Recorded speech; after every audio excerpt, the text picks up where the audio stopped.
Hi guys, please like, share and subscribe. And if you want full course for any actuarial subject, visit theactuarialguy.com or WhatsApp on this number. Thank you. Hello and welcome to another episode of the Actuarial podcast. Today with me I have a very special guest. I have Henry Liu. Henry is a PNC reserving actuary at heart. So much so that he calls run-off triangles his home. Henry has over 15 years of experience working with insurers in Canada and United States and is currently the principal actuary at Amazon. Welcome to the Actuarial podcast, Henry. How are you doing?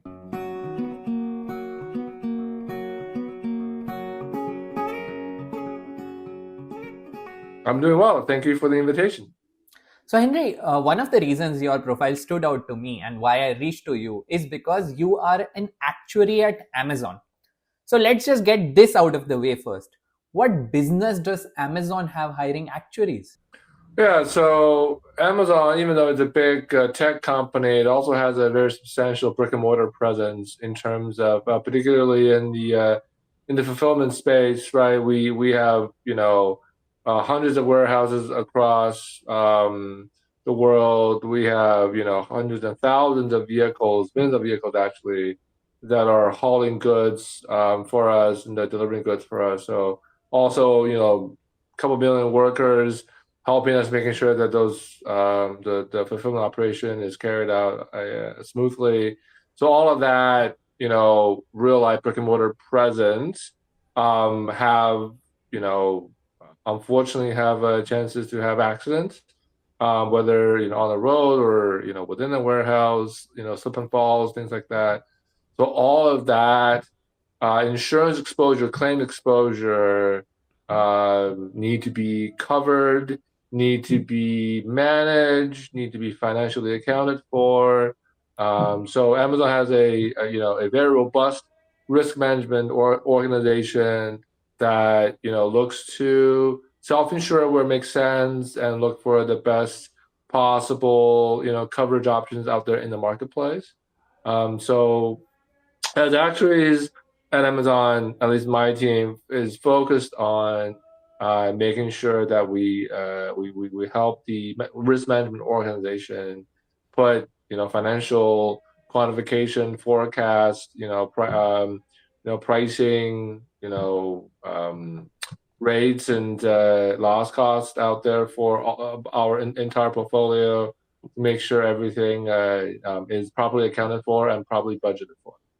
Okay. So as I understand, you're saying that with the Amazon business, because there's a lot of physical presence, there are a lot of risks and those need to be covered. And that is where you guys come in, right? So can we think of it like an internal insurance kind of a team, or is there someone else who's underwriting the risk? Because that's obviously not the specialization of Amazon. So the risk is underwritten by someone else, and then you are sort of a liaison between the insurer and the company.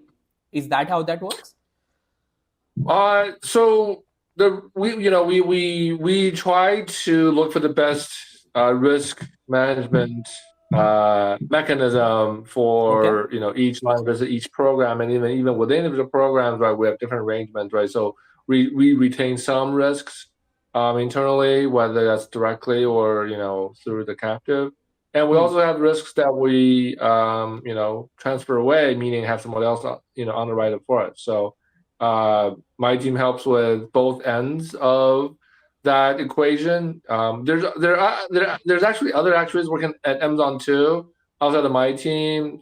We have a couple groups of health actuaries working both for some of our commercial healthcare operations, as well as for our internal employee benefit operations.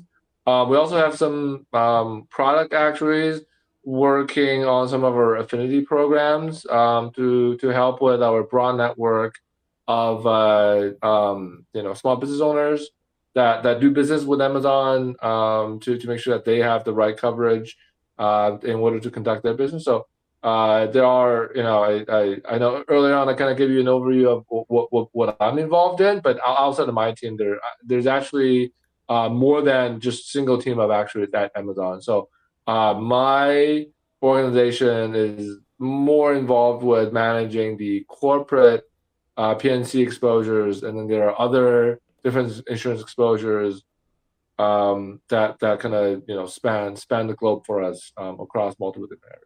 Got it. That's very interesting. And how big do you think the entire team would be? Like, if I combine all the actuarial teams, how many actuaries would Amazon be employing? Any ballpark number, if you can give me an idea?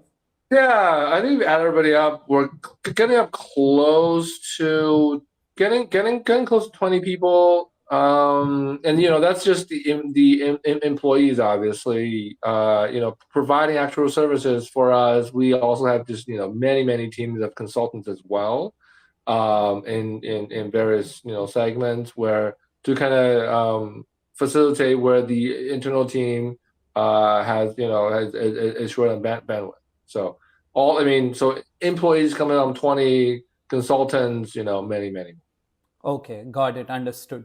So still, like given the size of the org, this is a very small team, and it's still a very niche kind of work within the company, right? Sure. Yeah. Understood. And then from the point of view of a work environment, so most of your life you've worked with insurance companies, and now you've moved to the big tech. What do you think is the difference in terms of your exposure, your learning? How has that been different? How is the whole dealing with insurance stakeholders versus the stakeholders in a big tech different?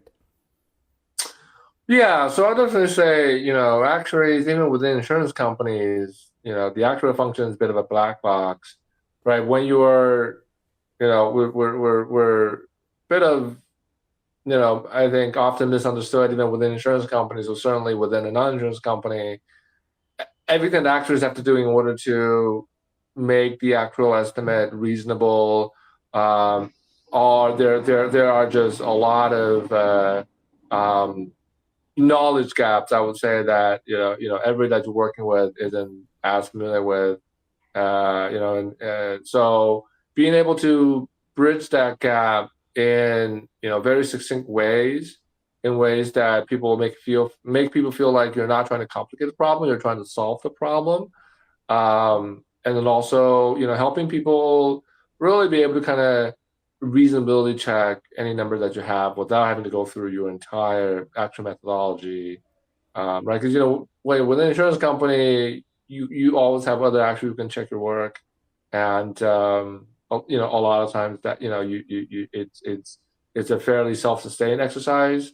At a tech company, if there are no other actuaries that there have not been actuaries before, and your estimates are kind of first in line of any actual estimate, then I think that the burden of being able to validate it without having to refer to actuarial jargon, I think that's some of the very, very unique challenges working within a tech company.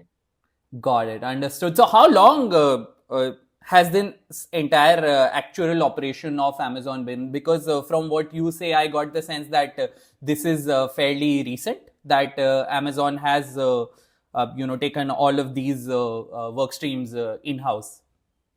Yeah. I was actually, I've been there since 2021. I was the first PNC actuary in the door. Prior to me joining, it was all done by consultants. And as the company really grew rapidly during COVID, so did the insurance exposure, which was when leadership realized that having in-house actual expertise was going to be something that really helped the company. Got it. Understood. Okay. That's super helpful.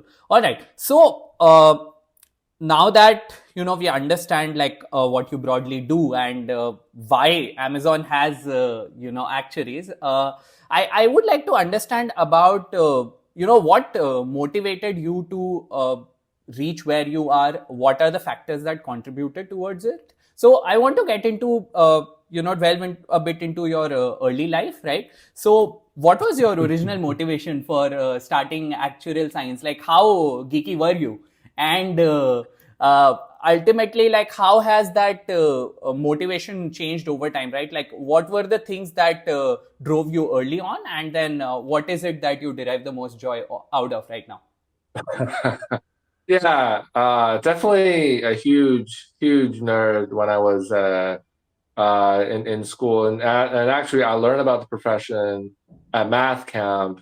Dr. Parker, who was the head of the actual department at my local university, came out to this math camp.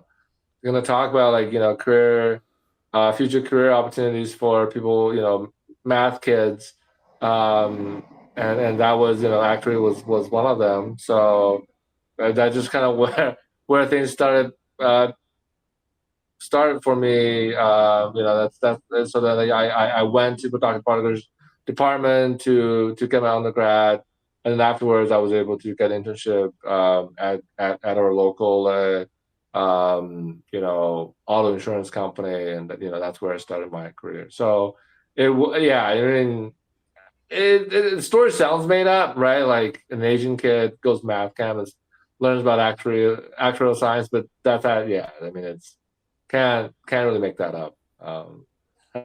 Yeah, Yeah, and got it.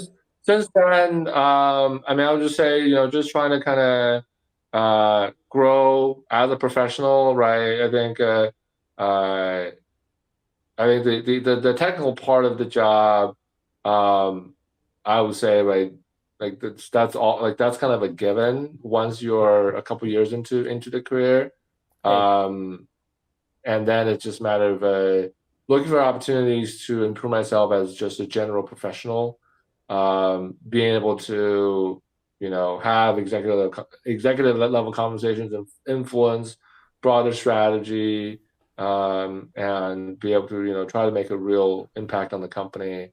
Got it. That's going to be my drive, towards the more recent years in my career. Got it. And 15 years into this work, how hands-on are you with your work, right? Like, do you make your own models? Do you code? Or is that all delegated and you are just, advocating for the actual function? You're trying to explain these models to other stakeholders and just trying to add value at the top. Yeah, so I had a VP kind of midway through my career, Dr. Holler, who explained to me how kind of his world worked, which is that he tried to save at least 20% of his time, and he had a huge department, right? I'm nowhere near kind of the size team that he had, but he always said, in order to kind of make sure that he was able to kind of keep his ears to the ground, keep a tab on the pulse of the business. He would spend 20% of his time at least still working on individual analyses. So that's what I try to still aspire to. So I do spend a lot of time sitting in meetings, talking about actual results, communicating to various stakeholders about what's happening. But I do try to at least carve out some time to still do some work.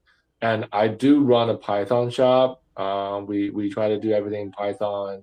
Very little in Excel. Pretty much only time we use Excel is when we have to kind of make tables and charts, and give it over to finance maybe. So yeah, so I still get involved with some of my own work, own projects, and I spend the rest of the time, managing work streams.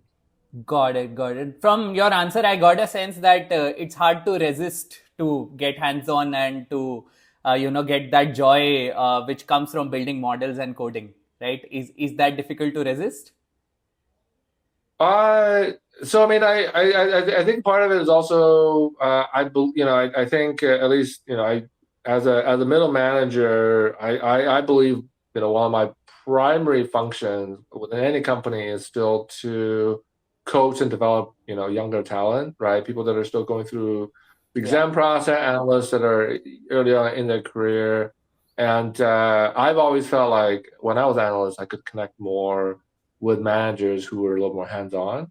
So I think even also my own intellectual curiosities, being in the work, being able to check other people's code, being able to kind of provide examples, templates for my folks to work on, so that they have something to be able to continue building upon. Right. I think that's not my primary motivation, so that Got it. I'm sharp enough on the details that I can provide real incremental feedback to my people on their work, and Right. I'm not just a kind of a very high level communicator or coach, right? I mean, blocking tackling always matters, and Yeah. as long as I I'm in the type of position that I am, and I'm directly managing younger analysts, younger actuaries. I would always prefer to still have some of my time spent on hands-on projects. Got it. Got it. Got it. As they say, the best managers are the best individual contributors. So I get it, right? Like people only really respect you and listen to you and take you seriously when you can do the job yourself, and yet you choose to delegate. That is the kind of thing I've also seen in the corporate. So while ago you mentioned that. The actuarial function is still kind of a black box even within insurance companies, and more so in big tech, right? So I just wanted to understand, how much does explainability of the models matter within these contexts, particularly as over time the data has gotten bigger and bigger, like, so the big data is the thing now, right? And with particularly companies like Amazon, you would be having very huge data sets, right? So the kind of models you would be using would be very complex, right? Particularly some of the ML models, right? So how do you sort of balance between accuracy and explainability, because that is an ongoing debate within the data science discipline. So how do you handle that, and how much does explainability matter? Yeah, I mean, I would say largely, right? So there's just a lot of systemic risk, a lot of volatility within the US PNC market, and in just about every single line. So I I think honestly, there's a limit to how accurate you can make a model. Okay. What and the thing that I think is fairly unique with actuarial models that a lot of other models don't have to be as disciplined on is the models are right, like based on new data, you're constantly changing, and whenever there are changes to the results, right, you also have, it's not just explaining the one iteration of the model. It's being able to explain changes between the iteration of the model, what exactly changed, Right. where, how much is resulting from data, how much is resulting from different assumptions, different methodology, right? So a lot of that work, at the end of the day, I think it's executives are less concerned about having the most accurate model if accuracy is still going to be subject to a lot of volatility, but being able to kind of have reasons, be able to explain, and be able to and then really like at the end of the day, especially within a non-insurance company, right? In insurance costs, claim costs, that's an operational expense.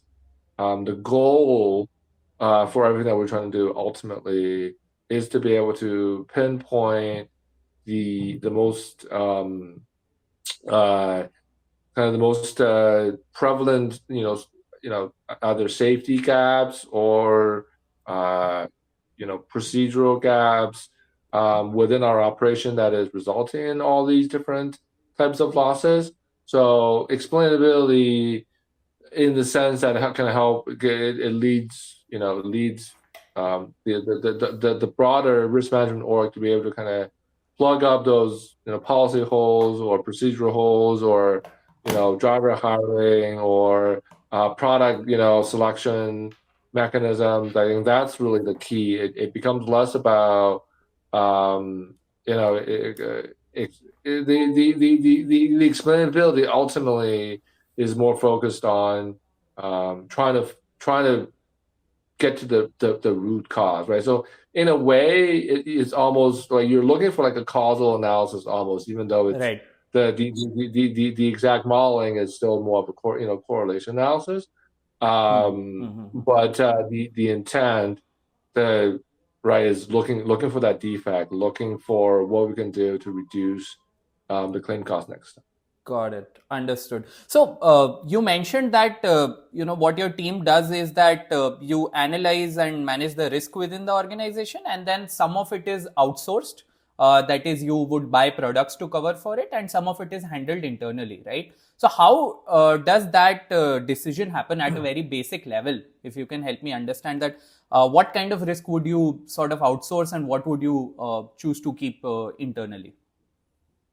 Yeah, so at a high level, what we're trying to be conscious of is we're trying to be conscious that insurance is a very capital intensive operation, right? Yeah. And because of the volatility, not because of kind of any upfront investment, right?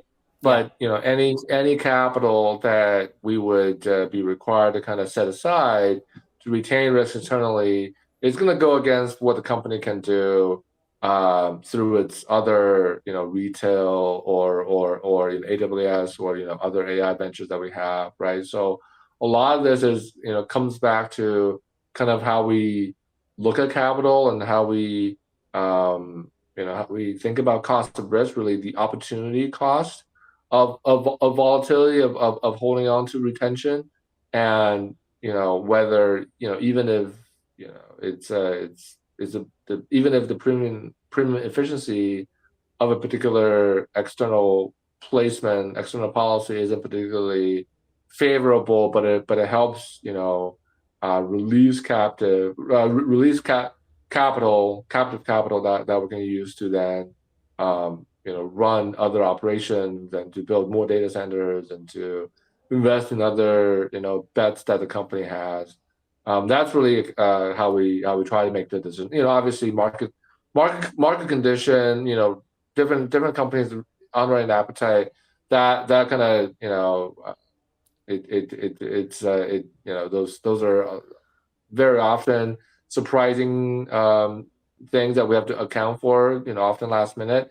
But the intent, at least, is that we are trying to deploy capital in the most judicious way. Got it. In order to maximize the company's overall profitability, not just the insurance part of the company.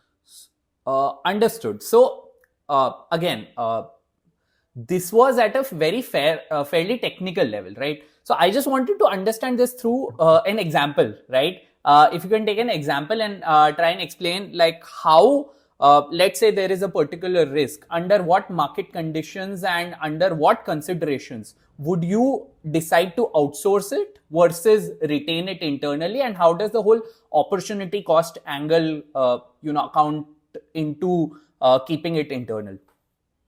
Yeah, sure. So I mean, this would just be right, like with any policy, with any program that we're trying to renew, right? There's a central estimate for what that forward-looking loss cost estimated loss amount is.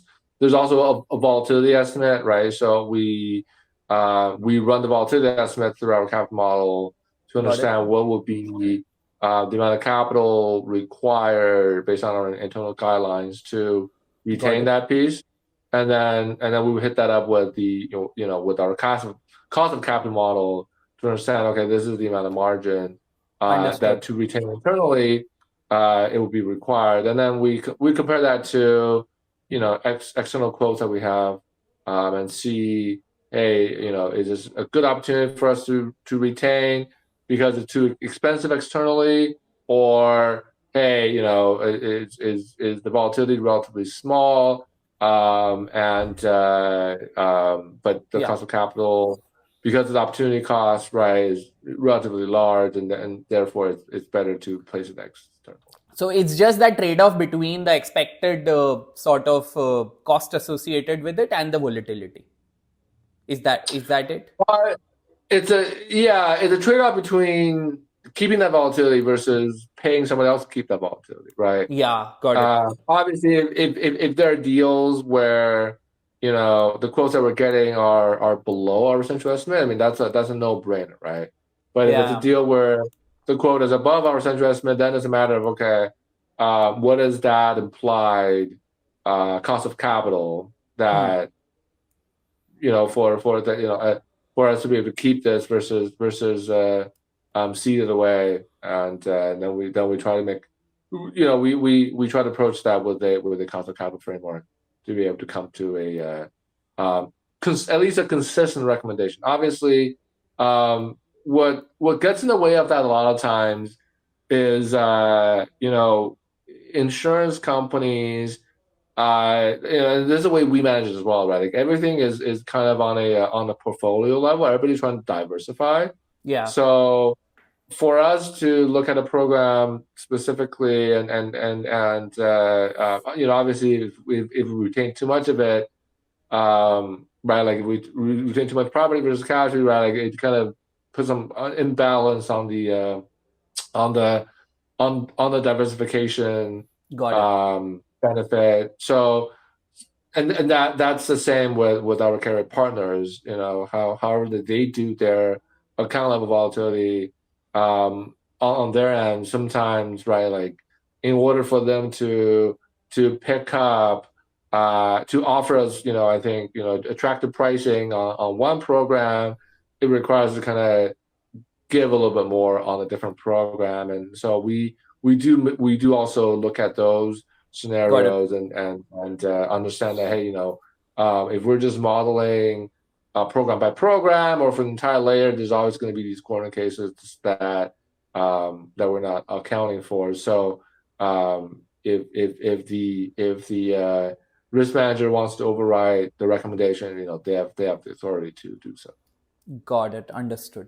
Okay. So what I wanted to understand at this point was that you have now founded this team at Amazon, which is managing its risk internally and making this decision of whether to outsource some of it, buy products to cover for some of it or not, right? Going ahead, how do you see more and more organizations building their own actuarial teams? Do you think this is going to be a widespread phenomenon? And are actuaries now going to be employed more and more outside of the traditional areas of insurance and insurance consulting, right? Does that seem to be occurring in the industry? That these organizations which are not in the core business of insurance or consulting to insurance companies have actuaries on their payroll?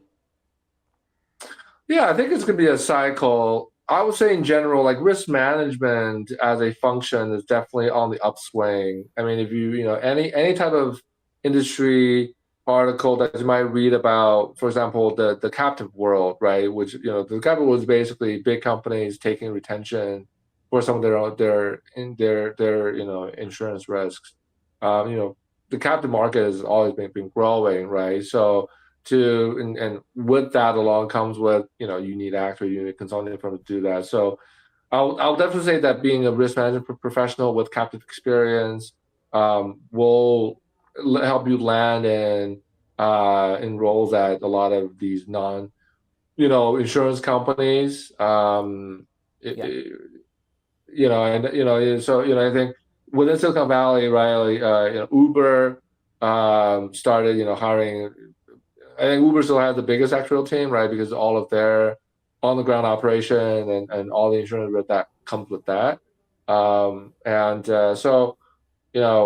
last time I saw something like 90% of Fortune 500 have a captive company, right? So all of that needs to be managed, right? And I think it's as companies grow, as they realize, hey, they need more internal staff versus relying on captive managers and actuarial consulting firms, then these opportunities are going to come up. So certainly, I think the specific actuarial work, right? I think there's always going to be a challenge just because, um, I mean, even the size that Amazon is, a lot of times we run into kind of, data, critical mass issues, a lot, just because like the company hasn't been around for a whole lot, right? Like Yeah. we got very big, but the history of it, us being very big, isn't as long as what a lot of these insurance companies have been, right? So I think there's just some uh, innate obstacles to, right, there being an actuary within every single big company that has an insurance portfolio, right? A lot of times it still makes more sense for consultants to be servicing that need within Yeah. the industry because consultants have more data. Yeah. But I mean, data like open source um, is becoming a trend, and if more of these things can be unblocked from being shared, then I think I mean it totally right. Like, there's no reason why you couldn't Got have it. if if all that data, if all that industry knowledge is able to be shared. There's like every single insurance company, sorry, every single big company that has a couple $100 million of self-retention could definitely, in my opinion, can definitely benefit from having actuaries internal. Got it. Understood. So the sense that I'm getting from you is that risk management and enterprise risk management in particular as a domain is expanding. Now, within that, uh, how are actuaries able to compete against other professionals, right? Like, so where do we stand, and uh, who are the other sort of professionals who are coming in and competing for that ground? Right. And then from that, nest the question that how can we, as a profession, improve our position within the whole enterprise risk management domain? Yeah, I mean, I think actuaries are very well positioned. Actuaries and underwriters, right? Because what you honestly need to do in this space is have mental models to be able to quantify some of the less concrete, some of the maybe lack of data, newer emerging coverages that are coming up, and even if they're not emerging within the industry, things that are emerging for individual companies, um, being able to just understand how to kind of estimate that, where to look for data, look where to look for industry complements, to be able to assess that risk, and where to and come up with ways to quantify that to the finance teams to make business decisions. I would say, actuaries and underwriters are probably the most well positioned. Got it. And uh, yeah, I mean, I think if you look at the risk management function in a lot of these um, tech companies with big risk management practices, there are a lot of actuaries that are leading those teams. Those broader risk management functions. So I would definitely say that actuaries are in a good position to continue leading this risk management space as a whole. Got it. Understood. And with that, what do you think are some of the larger trends which are going on in the profession? Right. So you've been looking at this profession for about 15 years. What has changed over time, and particularly, what are the kind of skills that are now starting to matter more and more? Let's say, particularly with the advent of large language models and a lot of work across professions getting kind of automated. What are the sort of skills and traits that will matter more going forward? Yeah, I mean that's a pretty big question, right? Trends and skills.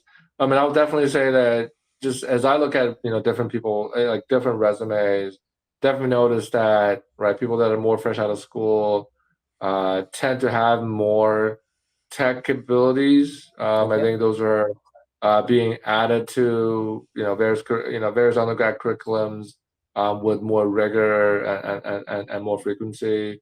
So I'm definitely seeing that the younger generation of actuarial students and actuaries are have a lot more technical capabilities. Okay.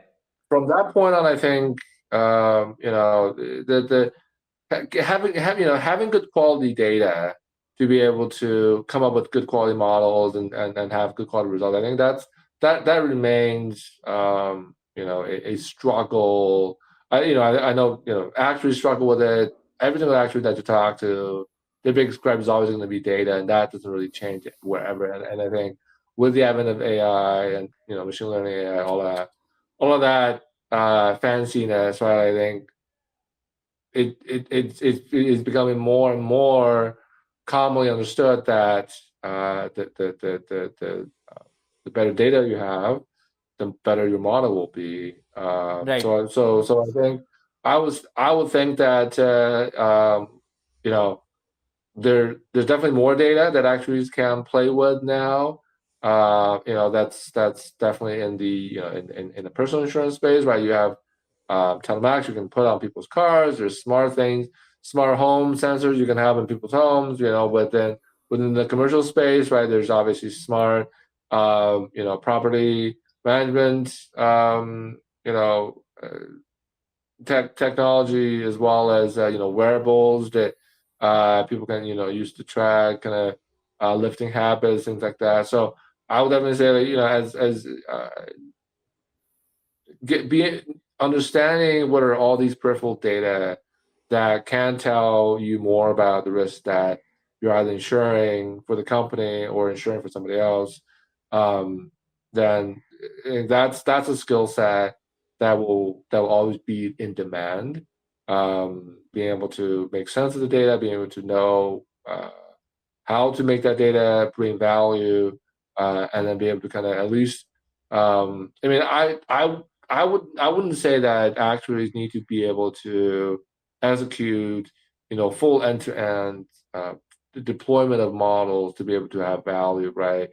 I think actuaries can be, the thought leaders, the visionaries, really, right? Say, hey, we think this data can have value.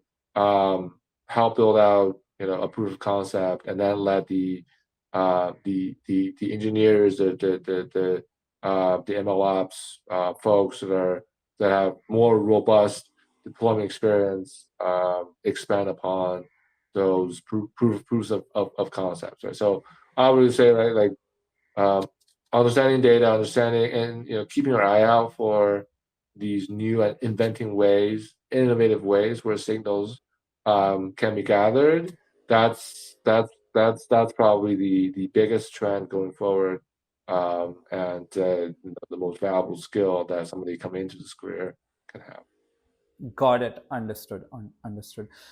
So, Henry, you are the first fellow of the Casualty Actuary Society on this podcast. So, what I wanted to understand from you is that how does given the current market context, there are multiple actuarial institutes and bodies that are available to students, right? Like most of my students are based in India and Africa, right? And now they have this choice of writing their exams whether from the Casualty Actuary Society, Society of Actuaries, or the Institute and Faculty of Actuaries, United Kingdom, right? So there are multiple options here, right? So do you have a sense of how do these qualifications compare each other? And at your time when you were writing these exams, how did you pick between CAS and SOA, which would have been the prominent options given your geography? So can you throw some light on that? And now also just Yeah. one more thought, that you would be hiring CAS and SOA students, right? So like, do you see a difference there? Yeah. I mean, I went into the CAS just because my first opportunity within insurance was with a PNC company. So that's just kind of what I always went by. Like every single person, all my managers in my past were FCASs and ACASs. So that's just kind Okay. of what that's kind of the only thing I knew. And honestly, when I started my career, the SOA didn't really have a general insurance track, Yeah. and that's kind of more of a during my career, as I was going through the exam process, they were starting to kind of start offer that. Yeah. At the time, I think there were people wondering whether or not the general insurance track was going to pick up. And I don't know. I mean, I would say that by and large, the PNC actuaries that I see are FCAS and ACAS. Okay. Very, very, very few FSAs and ASAs. Not to say that there's anything lacking with the curriculum. I think it was just kind of I think FCAS is just so widely recognized. Yeah. And there wasn't really any. There wasn't like it's not like FCASs were not doing the job. So there was really never any. Yeah. I don't know if the GI track ever picked up steam. Got it. And I know one of the things that the SOA when they initially started GI track was always talking about is that, hey, globally, right? It's very like we just don't get into these situations where there's a separate actual society just for property casualty Yeah. insurance, right? I mean, I would say there's some unique nature of the North American insurance marketplace that makes it I think somewhat reasonable that property casualty insurance would have its own um, kind of little group here. What is You that? know, What would that be? How is the North American the, market very different from I the mean, rest of the world? yeah, I just think, yeah, the way that our the North American legal system works, I think is makes PNC insurance, I think, a bigger segment of the insurance overall insurance Got it. industry, and there are more you know nuances within casualty insurance.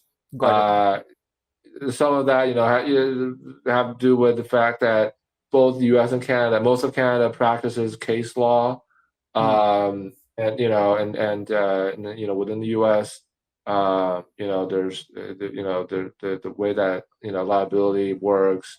It's a fascinatingly complex world, and insurance is indelibly embedded into that overall equation. So, and then the burden of being able to make sense of all of that and be able to have estimates and have coverage over with that legal system in its background, I do believe there are enough um, differences with how this works in within in North America versus in the rest of the world, that makes CAS fairly unique and Got it. necessary. But I mean, there's really, I think, there's nothing wrong with having a model where you have a single actor society Got and it. you have multiple tracks either, right? I think just the way Got that it. the history kind of played itself out within North America, this is where things that ended up being. Got it. But yeah. And in this context, how do you see the employment market in the US at the moment? I know that there is a lot of political resistance towards immigrants and all of that is happening. But that aside, do you see a lot of people, qualified actuaries who are, or people who are pursuing the exams coming from the rest of the world and filling in positions in United States and Canada? Yeah, I mean, and anytime we have a job post out, I feel like there's always been a very healthy candidate pool. So certainly looks like that the actuarial education, um, ecosystem is attracting bright talent, both domestically and I think we do get a lot of international students applying to my posting. So from my vantage point, everything looks pretty robust. I mean, I would say that it is more of a niche. Um, it is more of a niche kind of a profession to get into, if you have the kind of academic, um, fortitude and aptitude to get into actuarial science, I do also think, right, like things like data science or things like software engineering are more, they're more, the opportunities are more plentiful. Yeah. Whereas, I think actuaries, the uh, well, it's by and large only insurance companies hire actuaries, right? Yeah, that And is true. insurance companies become more focused. And so uh, well, I do think, right, there is a lot of I think unique, very intellectual challenges that comes with working as an actuary. I do realize, right, like um, if somebody just choosing a career, I would say, right, you pick something that allows you kind of go to more places versus kind of more, um, more or less restricted to the financial centers and the big population centers. Yeah, yeah. So that's yeah. Got it. Understood. So, if you are passionate about math and you are okay working in insurance and restricting yourself there, only then should you sort of pick actuarial science. Otherwise, you should also consider wider areas like data science, which have much more varied opportunities, is what you're broadly saying, right? Yeah. I mean, I think, now I work with, I've on my team people that, have more broad, data science background and, coming back and working within the actual space. I mean, I think they are every bit as good as actuaries who kind of started more focused on Got insurance, it. right? I Got do it. think um, insurance is a bit of a unique domain.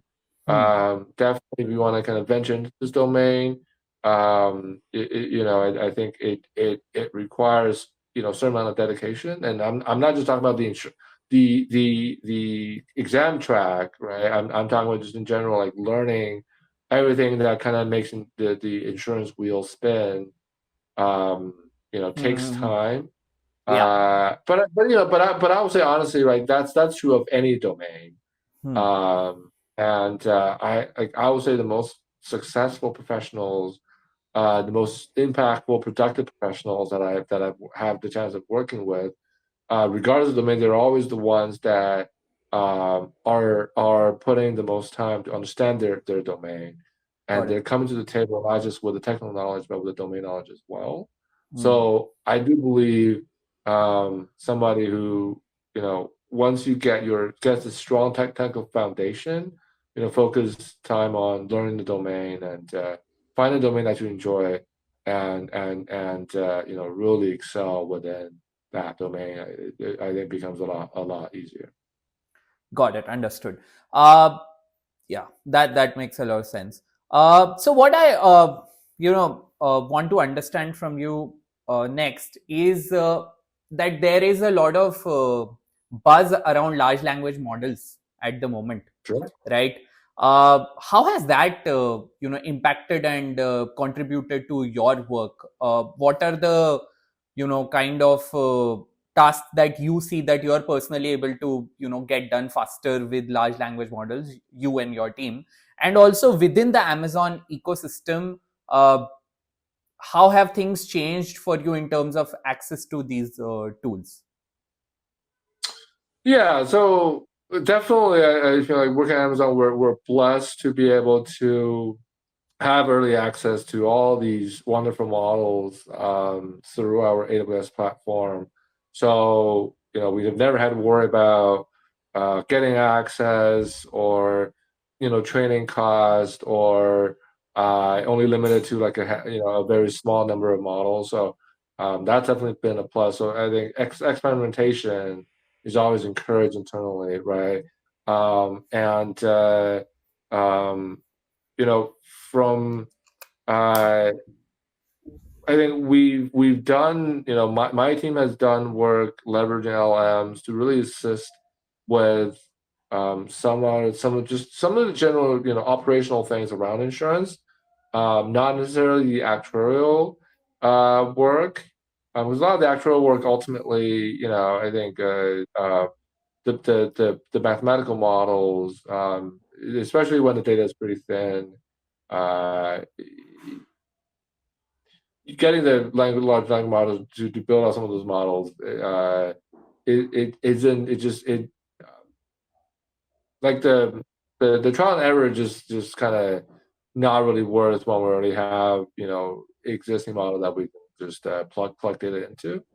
But we're trying to figure out ways where we use large language models to explain changes in our model. We're using large language model to kind of summarize changes within the data.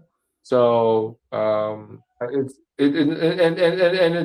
what it really does is that there's a lot of working at Actuary. The technical work is always a very small percentage. Right? Like you have to write a lot of different documentation, memos, everything like that, and large language models really help with all those peripheral tasks. So in terms of just increase overall productivity, I would think that's where we've been able to leverage that the most. Got it. Understood.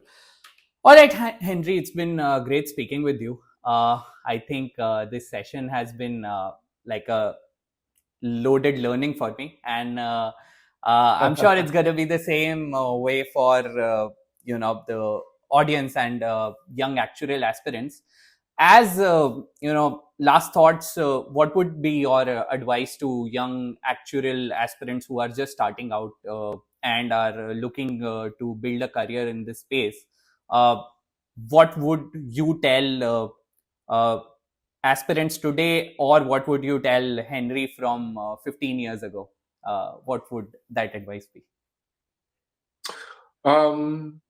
Yeah, I mean, I will say that the one thing is, don't get bitter about the exam system. The more I've moved myself away from it, the more I've kind of come across problems where I've had to go back and refer to exam material. The more that I'm able to appreciate, oh, that's why this was on the exam, right? Mm-hmm. And I know, young people are so gung ho about, okay, we gotta, you gotta achieve these things, you gotta advance your career, and there are a lot of shops that are like push heavily on exam progress, and I've come across a lot of colleagues, past and present, that great at their work, maybe not so much at exam writing, and they kind of get bitter about it. I mean, I would say that like it's I mean, I will say, right, like since finished my exams, I've had to go back and look at the syllabus for every single one of them to look up something that Wow. that I've had to come across, right? It's definitely one of those things where people ask you, when do you ever have to, after high school, would you ever have to use trigonometry again, right? Like that's definitely not that kind of a situation. So I will say that be patient. If sometimes that the exams just are like anytime it becomes too much hard memorization, I think that's the wrong approach, right? Because there were a lot of the exam materials trying to solve real world problems, Yeah. and I would encourage anybody, if they ever come across something on the exam, they're like, why do you have to learn about it, right? Talk to somebody, an actuary, a qualified actuary or a seasoned actuary that you have access to, and just have them explain why does a particular paper or a particular equation or what a particular thing in their exam makes sense. Like, where has it been used, in practice? And I think that'll, number one, it'll help you through with exam progress, but also help you be more effective at work also. So yeah, I sometimes I get pissed because this one paper that I always go back to, it's not on the syllabus anymore, and then I gotta read a new paper. So, oh, okay, this is some new ideas. So I mean, to me, the learning never ends. Like, it doesn't end after the exams. I feel like I learned more about exam material after I finished my exams than when I was still in them.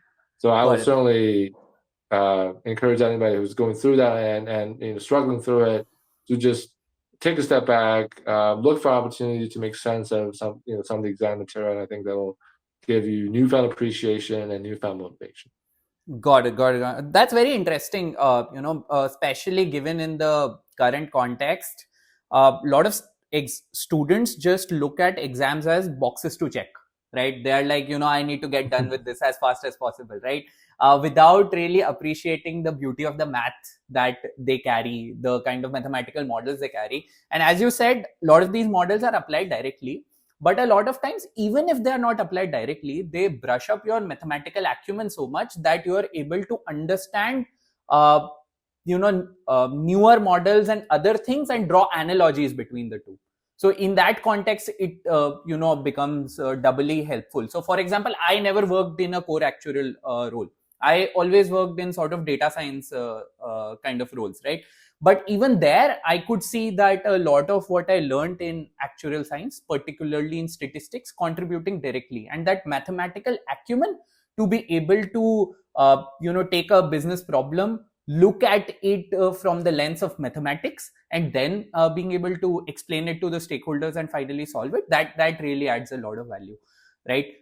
So yeah, 100% agreed on the fact that exam material is one, has a lot of value. Second, personally, I find it a lot of fun. Like, call me a geek if you may. I really enjoy those mathematical formulas. All right. Okay. Thanks a lot, Henry. Thanks for your time. Thanks for taking out time and talking to us. It's been a great session. And yeah, cheers. Yeah, absolutely. No, thank you for the invitation again. And if your listeners ever have questions from the session, let me know, and how happy to address them in a way that makes sense to your platform. Oh yeah, 100%.